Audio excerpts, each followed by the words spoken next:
धन्यवाद।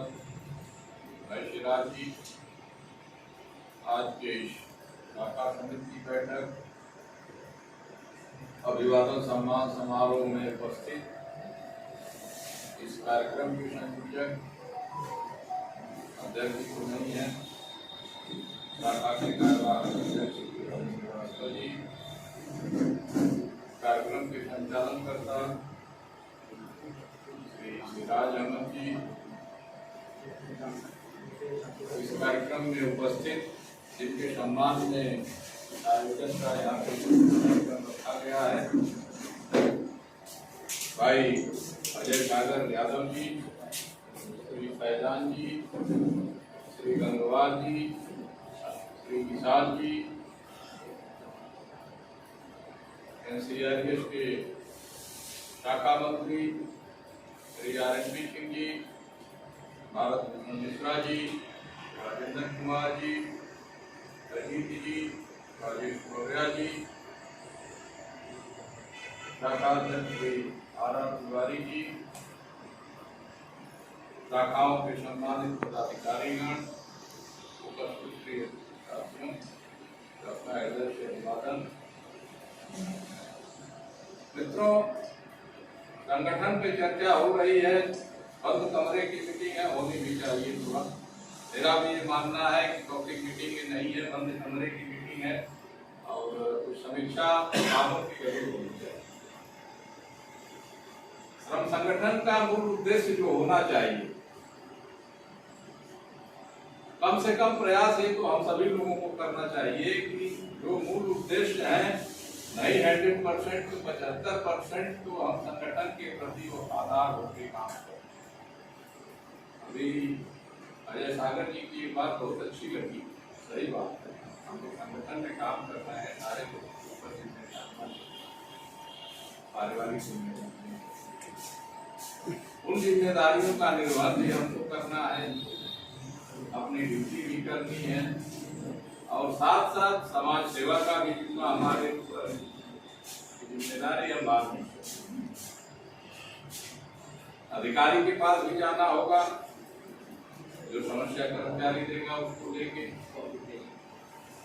जो डिस्कस होगी जो वहां से आप लेके आएंगे कर्मचारी के लिए बताना भी आपको पड़ेगा। तो ये तो दिनचर्या में हम लोगों के आता है और मेरे ख्याल से जो भी ट्रेड यूनियन करने वाले लोग हैं, इन सब चीजों से कोई पुख्ता के फील्ड से भाग नहीं सकता। इसलिए नहीं भाग सकता कि कर्मचारी की एक मनोवृत्ति होती है। अगर आप कार्य स्थल पे हैं, मैं स्टेशन शाखा की बात कर रहा हूँ, बहुत एसेंशियल जॉब है आपको, पता लगा गाड़ी खड़ी है, हमारे चेकिंग स्टाफ के साथी हैं, गाड़ी भी पकड़ना है, बीच में कोई साथी मिल गया, मेरा काम है। स्वाभाविक है कि झल्लाहट भी होगी, गाड़ी कहीं छूटने जाए, काम भी उनको देखना है। ये मैनेज कैसे होगा? इस मैनेज का सूत्रधार और मैनेज करने का प्रबंधन भी आप वही लोगों को करना होगा और मुझे उम्मीद है कि जो ट्रेड यूनियन करने वाले लोग हैं, कुछ न कुछ इसका विकल्प निकाल देते हैं। कारण ये है कि चाहे आप जितनी समस्या में रहो, अपनी व्यक्तिगत समस्या हो या सामाजिक समस्या हो, हाफ टाइम के बाद भी अगर आप घर में बैठते हैं, मोबाइल की घंटी बजती, तो जिस कर्मचारी का भी फोन आता है, चाहे वो अस्पताल से संबंधित हो या अन्य किसी भी तरह की समस्या हो, तो आप चाह के भी अगर ट्रेड यूनियन कर रहे हैं तो मोबाइल फोन तो आप उठाने से परहेज नहीं कर सकते, जरूर उठाएंगे। और उठाएंगे तो आप तमाम उलझन में होने के बावजूद भी कहीं न कहीं आपके मन में होगा कि यार मेरी बात से बंदा नाराज न हो जाए। इसलिए कि आप नाराजगी अगर उसको पटान जवाब देते हैं, नाराजगी होगी तो कहीं न कहीं आपका प्रभाव कम होगा, आपके संगठन के प्रति लोगों का रुझान कम होगा। एक नहीं और 10 लोगों से कर्मचारी चर्चा करेगा। ये सब बातें भी हम लोगों को सोचने की, जो चर्चाएं हो रही हैं बहुत अच्छी चर्चा है मित्रों, होना भी चाहिए। इस पे कमियां हर इंसान के अंदर होती हैं। आज हमारे बीच में हमारे साथी आए, चर्चा करते थे, सिराज जी भी, डॉक्टर मिश्रा जी भी चर्चा करते थे, आज नहीं है। फैजान जी को तो खैर मैं पहले से जानता हूँ, बाकी अजय सागर जी जब बने थे दूसरे संगठन में चर्चा हुई थी, कई बार मुलाकात भी हुई, गंगवा की भी है, काफी दिन से मैं जानता हूँ आपको। तो मेरा कहने का अभिप्राय है कि संगठन कोई खराब नहीं होता, संगठन का संचालन करता कैसा है, संगठन का नेतृत्व कैसा है, संगठन के नेतृत्वकर्ता की सोच किस तरह जा रही है, उसकी मनोवृत्ति क्या है, कितना समर्पित भाव से कर्मचारियों की सेवा करने के लिए वो आगे बढ़ रहा है, कितना सपोर्ट कर रहा है, ये सब चीजें सोचने की होती है। उत्साह नीचे स्तर पे बहुत होता है। नीचे स्तर पे ऐसा माना जाता है कि शाखा संगठन की मतलब प्रथम ऊर्जा होती है। अगर शाखा ऊर्जा में है तो डिवीजन अपने आप चलेगा, और डिवीजन अगर चलेगा तो केंद्र को चलना ही चलना है। लेकिन हमेशा संघर्ष में ब्रांचों को रहना पड़ता है। अब प्रश्न ये उठता है कि ब्रांचें संघर्ष में कैसे रहेंगे? ये तो विश्वास की कड़ी हमें बनाना पड़ेगा। हम आपसे बोले सिराज जी आप स्टेशन पे सीडीएम का मुद्दा शुरू करो, हम देख लेंगे। जो एक प्रैक्टिकल बात मैं कर रहा हूँ और आपने मेरे कहने से शुरू कर दिया। कल तो अगर यहाँ कुछ ऊंच होता है, सिपाही टूटती है, जाति टूटती है, सस्पेंशन होता है, किसी भी तरह का उत्पीड़न अगर शाखा का अधिकारी करता है, तो आपको आश्वासन देने के नाते मेरा प्रथम कर्तव्य बनता है कि मैं आपको पीछे करके उसको पेश करूं। अधिकारी आपकी समस्या को दरकिनार करके हम नेतागिरी नहीं कर सकते, भरोसा एक दूसरे का इसी तरह कायम करता है। तो मित्रों, ये सीआरएस की जो परिपाटी है कानपुर या प्रयागराज का, कानपुर की तो स्थिति में इसलिए बता रहा हूँ कि हर छोटी बड़ी चीज में कहीं पे भी किसी भी ब्रांच में अगर किसी छोटी से छोटी समस्या को लेकर के भी ब्रांच सेक्रेटरी प्रेसिडेंट की बात छोड़ दें, अगर कोई हमारा साधारण कार्यकर्ता भी फोन करता है तो कोई पहुंचे न पहुंचे, लेकिन बाइक लेके मैं तुरंत कोशिश करता हूं कि पहुंच जाऊं। कारण उसका है कि मनोबल आप लोगों के समर्पण से बढ़ता है यूनियन करने वालों। अगर हमें इस बात का भरोसा है कि हम स्टेशन शाखा पे कोई काम, कोई इस तरह की समस्या हो रही है और अकेले हम स्टेशन शाखा पे पहुंच जाएंगे, तो वहाँ की ब्रांच इतनी सशक्त है कि हमें 50 आदमी एट ए टाइम अधिकारी का घेराव करने के लिए वहाँ पे मैनेज हो जाएगा। संगठन तभी सुदृढ़ हो सकता है। भरोसा एक दूसरे का जीतना बड़ी बात है। की यहाँ तक बात है, मैंने बहुत गंभीरता से आपकी बात सुनी, इसलिए मैं इसमें बोल रहा हूँ कि संगठन करना और संगठन में पदाधिकारी बनना दोनों दो अलग चीज। पदाधिकारी को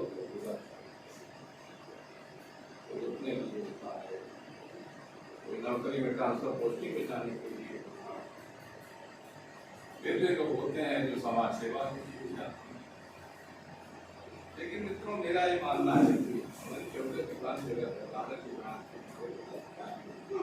एक पिता की अगर 4 औलादें होती, एक मत के नहीं, 4 विचारधारा के होना भी चाहिए। अगर परिवार में सभी लोग संत हो जाएंगे तभी परिवार नहीं चलेगा, समाज जीने नहीं देगा। सभी लोग उदंड हो जाएंगे सभी खराब बात। संगठन को भी हम लोगों को उसी तरीके से चलाने की जरूरत है। हमें हर तरह के पदाधिकारी ब्रांच में भी रखने चाहिए। नारा लगाने वाले, मुद्दा बात करने वाले लोग होने चाहिए, कुछ अच्छी मार्केटिंग करने वाले भी लोग होने चाहिए, कुछ निगोशिएशन बढ़िया करने वाले लोग होने चाहिए, और कुछ लीग से अलग हटके भी काम करने वाले लोग होने चाहिए। जरूरत पड़ती है, प्रैक्टिकल बात मैं कर रहा हूँ। संत महात्मा बन के संगठन नहीं चल सकता। बहुत सारे ऐसे बिगड़ेल अधिकारी आते हैं जिनका मुकर विरोध करना पड़ता है और होता रहता है, होता भी रहता है, ऐसा नहीं होता रहता है। आज के डेट में अधिकारियों का मनोबल बहुत बढ़ता जा रहा है, और शायद जो लोग फील्ड में काम कर रहे हैं, विशेष करके कॉमर्शियल हुआ या ऑपरेशन हुआ, संचालन हुआ, इन सब जगहों की स्थिति बहुत खराब हो रही है। हम लोग तो शेड वगैरह में सेंट्रलाइज स्टाफ है, वहां पे तो दबाव है, लेकिन कुछ जगहों पे दबाव नहीं है, जहां हमें जागरूक होके और सेंट्रलाइज स्टाफ को करके विरोध करने की जरूरत है। सरकार की स्थिति हम देख रहे हैं, मुझे कहने में कोई संकोच नहीं, कोरोना काल के बाद से ट्रेड यूनियन की ताकत बहुत कम हुई है।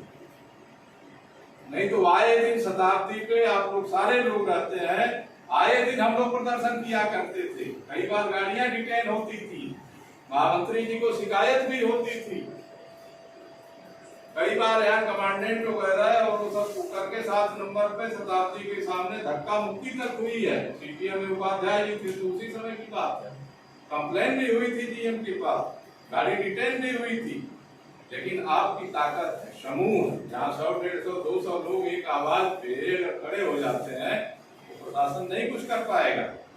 आज भी आप ये मान के चले कि सेंट्रलाइज रहने में हम सभी लोगों का फायदा है। तो कहना मित्रों यही है, इसलिए संगठन की बात यहाँ करने, मैं तो कहीं नहीं चाहता हूँ करूँ किसी की बात।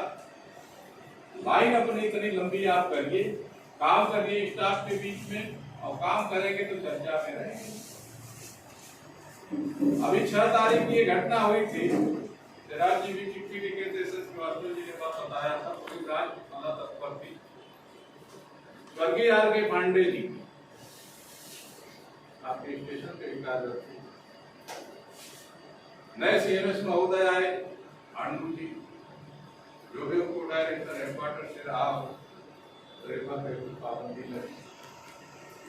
लेकिन जिस केस में उन्होंने इस तरह से डिटेन कराया, हम लोगों को तो उस समय मालूम नहीं हो पाया था, बाद में मालूम हुआ जब ये रिपोर्ट मतलब खराब हो गया था। मतलब कर्मचारी का डायलिसिस मधुराज में हो रहा है और वहां से डॉक्टर रेफरल के लिए भेज रहे हैं। आप देखिए कितना दुर्भाग्य है। और उनकी पत्नी लेके अस्पताल में जा रही है रेफर के लिए, और जो डॉक्टर अटेंड कर रहा है न यहाँ एमडी है कोई, न गुर्दा रोग विशेषज्ञ कोई, न कार्डिक का कोई डॉक्टर है, और किडनी के डायलिसिस पेशेंट को यहाँ पे भर्ती करके उसका उपचार शुरू हो जाता है। मतलब एक गंभीर मामला है, और तब तक उसको रेफर नहीं किया जाता है जब तक डॉक्टरों को नहीं लगा कि ये स्थिति इनकी आउट ऑफ कंट्रोल हो गई, अब हम संभाल सकते हैं। स्थिति बिगड़ी, शाखा ने संज्ञान लिया, सबको बुलाया, इन्होंने हमको भी खबर किया। सोमवार का दिन था 8 तारीख, विरोध हम लोगों ने किया। शासन को डर था, रेल बाजार के पुलिस के लोग गए थे, थाना इंचार्ज वहाँ पे जो इंफॉर्मेशन था, जीआरपी के भी इंस्पेक्टर महोदय को बुलाया गया था, आरपीएफ के भी पूरा फोर्स थी, सीएमएस महोदय नहीं आए। लेकिन जो आक्रोश हम लोगों का था, जो आप लोगों का आक्रोश था, जीएम तक महामंत्री के माध्यम से हम लोगों ने इन्फॉर्म कराया। यहाँ जो विरोध हुआ पेपरों में आया, सारी चीज के इंटेलिजेंस के माध्यम से सिविल आयोग के लोग संपर्क में आए। 10 तारीख को सीएमडी को आना पड़ा है, 10 तारीख को सीएमडी को आना पड़ा। और मित्रों मैं बताना चाहूंगा, हमारे बहुत सारे साथी थे, आप लोग भी थे उसमें, कम से कम 1.5 घंटा मीटिंग हुई है। जो वीडियो भी बनाए थे, ज्यादा चला नहीं पाता हूँ, लेकिन आक्रोश इतना था कि जितनी कुछ बातें हम आपके बीच में नहीं कह पा रहे, उससे ज्यादा सीएमडी को खरी खरी सुनाई गई। आप लोग गवाह होंगे इस बात। और उन्होंने जाके शिकायत भी करने का काम किया कि एनसीआरएस कैडर ने हमें बहुत भला बुरा कहने का काम किया, महामंत्री जी बता रहे थे। लेकिन उसको आक्रोश पर सुनाया गया। हमने ये भी उनसे लास्ट में कहा कि यूनियन ने रेलवे की है, मान्यता प्राप्त यूनियन, हम कोई आतंकवादी गुंडे बदमाश अराजक तत्व नहीं। नोटिस ब्रांच सेक्रेटरी दे रहा है, आप आरपीएफ को बुला रहे हैं, रेल बाजार पुलिस को इन्फॉर्म करके बुला रहे हैं, जीआरपी पुलिस को आप बुला रहे हैं। आखिर भय आपको किस बात की है बता दें? आखिर भय आपको किस बात की है? डरता तो वही व्यक्ति है ना जो गलत होता। तो हमें तो लग रहा कि आपके लोग गलत हैं, और सीएमडी महोदय चुपचाप सुनते रहे। दूसरी डिमांड एनसीआरएस ने किया है वहां, इस केस की गंभीरता से हाई पावर कमेटी से जांच हो, 10 तारीख का एजेंडा है हमारा, आज 27 तारीख हो गई। आज भी जिम्मेदार डॉक्टरों से मैंने पूछा, बताया भी कुछ नहीं रहा। अभी हम लोग बैठ के उस पर निर्णय करेंगे। मित्रों, मेरा ये मानना है कि हम रेलवे जैसे बड़े नेटवर्क में काम करते हैं। हमारा जो अधिकार मिला हुआ है, उस अधिकार को हम कैसे सुसज्जित रख सकते हैं, कैसे संभाल के रख सकते हैं, सरकार उसको वापस न ले पाए, उसके लिए हम जागरूकता अभियान छेड़ के कैसे उसको बचाएं, इस पे हमें होमवर्क करना पड़ेगा। आंदोलन किसी तरह का करना हो, हमें खड़ा करना पड़ेगा। वो खड़ा कैसे होगा? आप सारे लोगों के सहयोग से ही खड़ा हो पाएगा। जो हमें गेन करना है, उसके लिए हमें प्रयास करना पड़ेगा। ये कहने में आज कोई संकोच नहीं है। ये इशू रेज हुआ है, अगर हम लोगों ने इसको शुरू किया इस मामले को, तो कटाक्षेप भी होगा इसका, और जो जिम्मेदार होगा, चाहे वो मधुराज नर्सिंग होम होगा, चाहे हमारे रेलवे के डॉक्टर होंगे, कहीं न कहीं इसकी जिम्मेदारी सीएमडी को तय करनी पड़ेगी। मित्रों, इसके लिए भी एनसीआरएस पूरा कानपुर की ब्रांच में बैठेगी। हम लोग फिर निर्णय लेंगे इस पे कि आगे की रणनीति क्या होगी। एक समय स्थिति वो थी, ये चर्चा आप लोगों से मैं इसलिए कर रहा हूं कि वर्ष 2013 में मान्यता का चुनाव था। एनसीआरएस संघर्ष सदैव रही है। 7 के चुनाव में हम आपसी फ्रैक्शन से हारे थे और मात्र 200-250 वोटों से हारे थे, लेकिन उस दौरान भी एनसीआरएस ने कहीं फील्ड नहीं छोड़ा। हमारे जो साथी रहे, जिस तरीके से भी रहे, दबे जैसा बिगड़े दिया उनका, ट्राइबल लॉबी पे घेराव, विवेक सहाय जैसे घेराव हम लोगों ने स्वयं किया था। आरपी शर्मा जी थे, हम थे, आरएनपी थे, तिवारी जी थे, थे हमारे साथ, सिराज थे, सारे लोग थे, किया गया। हरिश्चंद्र जोशी आए थे, दूसरे मतलब हमारे साथी जहां से आए हैं, उस कैडर के लोगों का एक था, बड़े नेताओं का, कि वो लोग मिल के आते थे तो हम लोग खड़े रहते थे।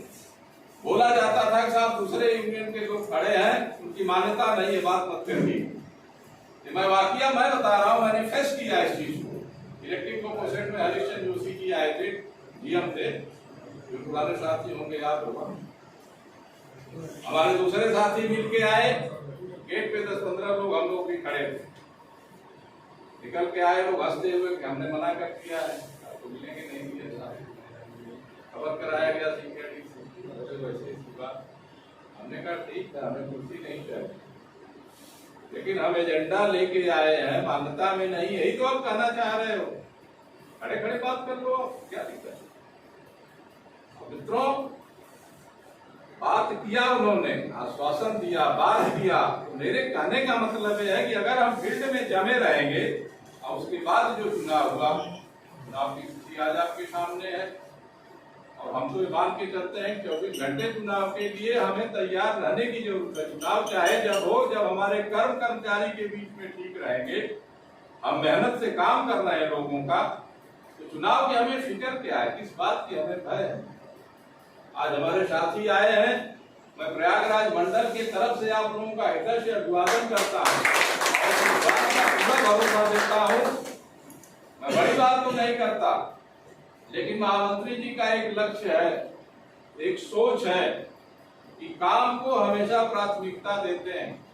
ये अलग बात है कि बहुत कम बोलते हैं, बहुत कम बात करते हैं, लेकिन काम जिसका जिस तरह का होता है, उस काम का परिणाम भी बहुत बढ़िया हो देते हैं। मैं इस बात का भरोसा देता हूं आप लोगों को कि जिस आकांक्षा और जिस उम्मीद से आप लोग आए हैं, कर्मचारी की सेवा करने के साथ साथ आपके सम्मान में भी एनसीआरएस के द्वारा कहीं से कमी होने का काम नहीं होगा,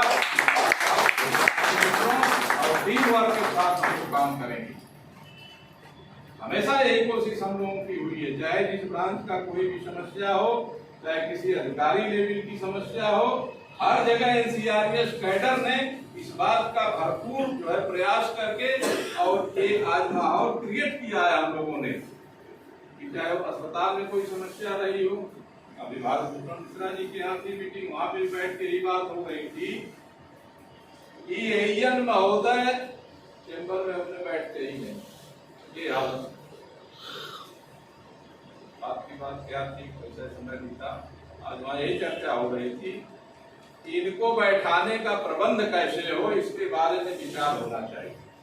जब ब्रांच अधिकारी अपने चेंबर में नहीं बैठेगा, रेस्ट हाउस से काम करेगा, बंगले से काम करेगा, क्या काम करेगा? ऑफिस चल रही है उनकी चेंबर के पास, वो बैठता उनके चेंबर में, वो बैठेंगे जो है रेस्ट हाउस में, काम कैसे हो सकता है? सोचने की सब चीजें हैं हम लोग। लेकिन बड़ा अच्छा लगा भाई सिराज जी के संयोजन में, स्टेशन शाखा के संयोजन में आज का जो कार्यक्रम हुआ। जो भी हमारे साथी लोग आए हैं, मैं पुनः उनका हृदय से अभिवादन करता हूँ और इस बात का भरोसा देता हूँ कि एनसीईआरएस की तरफ से आपके सम्मान में कभी भी किसी तरह की कमी नहीं होगी। और इन्हीं सब बातों के साथ अपनी वाणी को विराम देता हूँ। जय हिंद, जय भारत।